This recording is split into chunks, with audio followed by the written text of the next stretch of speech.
Hello.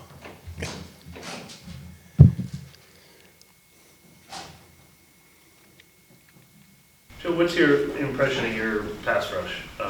Some of the numbers look average, above average, but are you happy with the results? You think there needs to be more? What do you think? Yeah, I think we're doing a good job. It's not always the numbers, it's your ability to affect the quarterback in the pocket. And I think right now we have 12 sacks.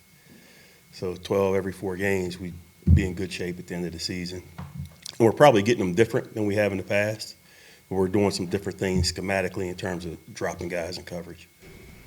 How important is that going to be this week against a guy like Mahomes? Very important. I mean, maybe fortunately, unfortunately, I was in that division for 4 years. So I actually coached the first game he started.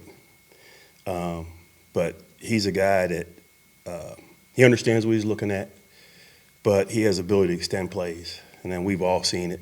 And I think part of it is our ability to slice, the initial route, and then when he moves in the pocket, we're going to have to be able to stay tight in coverage.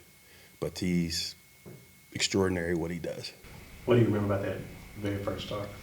That he was going to be a special player. You can see it right from the jump. He's not very much of a burner. Just what is it about him that makes him so shifty when it comes to pass rush? I think everybody's trying to figure that out.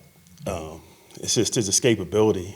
Like you said, you look on paper, whatever his 40 time is, but you just see people don't catch him. But I think he's able to slip and slide in the pocket. I think he's able to field a rush, find a hole, and for him, when he scrambles looking to throw. And he'll throw the ball anywhere, when he's moving in the pocket. So he's just very unique in his ability to do that. And they say we're going to need all 11. Just not the guys rushing, but the guys in coverage to deal with this guy. I think last week kind of highlighted it to some degree, but being more disciplined on the back end of the defensive backfield, how much are you harping on that with that task at hand? Oh, every day. It's just part of what you have to do when you play against the Chiefs. Again, his ability to extend plays, you can definitely tell on tape. The receivers understand it. They're looking for those open spaces in coverage. So we're going to have to be on point when it comes to that. Joe, I know every situation is different. We're talking split seconds here.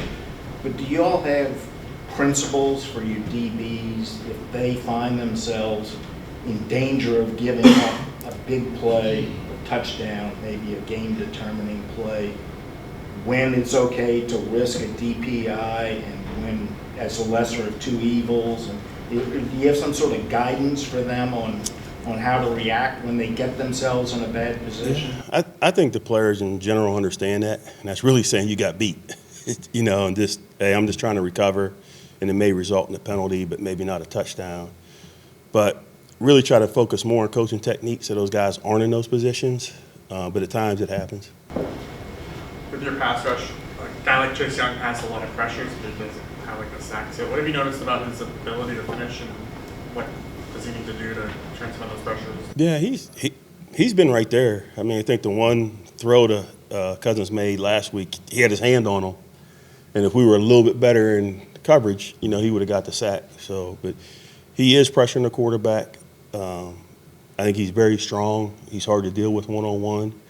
And that's why, scheme-wise, we're trying to do some other things so they can't always just double-team or chip him. So that's why I was saying earlier, there's different things we're doing scheme-wise, maybe dropping those guys in coverage sometimes. You've seen the effect it's had with, the sacks that Alante's had this year. So we're just mixing it up a little bit. Travis Kelce hasn't had his usual production this year. What maybe have you seen from him on film that's not allowed him to have that same success, and do you still see a Pro Bowl tight end? Definitely Pro Bowl tight end. He's just a great route runner. I mean, when you watch him, it's the way he runs route is different. You see how it affects people when they cover him, whether it's a linebacker, safety, or corner. I think some of the stuff you see this year in terms of the catches, I know people are talking about maybe he's not the same. He looks the same to me. Again, I was in that division for 4 years. I think maybe just different things people are doing coverage-wise. So when you're doing things that take him away, or you're affecting the quarterback, maybe he's not getting as much as he's gotten in recent years. But he looks like the same type of athlete and route runner that I'm used to seeing. Going off of that, you have to deal with Kelsey, but there's no Rashid Rice, no Isaiah Pacheco, and so the narrative now is focusing on the scheme, but how much easier or difficult is it to focus on the scheme rather than personnel? Yeah, I think he does a good job spreading the ball around. To me, they have playmakers. I mean, they have guys that can run. They've always had that's just or part of Coach Reed's schemes wherever he's been. When he was at Philly, it was the same way with those guys. So he's going to distribute the ball based on what the coverage shows him or allows him. But your focus is definitely going to be on their top guys. So you have to do a few things to try to take them away. And what have you seen, I guess, from his first few games in Xavier Worthy and, his burn of it? He's fast. I think we all see that. He is very fast.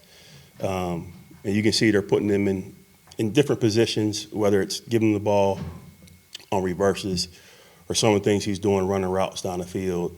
You're trying to create space and just trying to get him one-on-one. I think the play he had against the Chargers, a little double move, and he just ran past everybody. But whether it's Tyreek Hill or him, he's always had a guy like that. Where have you seen Brian Brzee develop the most from year one to so far during year two? I think just understanding, being comfortable. We do a lot of things up front in terms of run stunts and pass rush games. He's a very good athletic inside rusher for us. And I think what Coach Grantham is asking him to do, I think he's more comfortable year two. He's been through it. He knows it's going to be a matchup every week. There's no gimme weeks. And I think he's really improved from year one, in my opinion.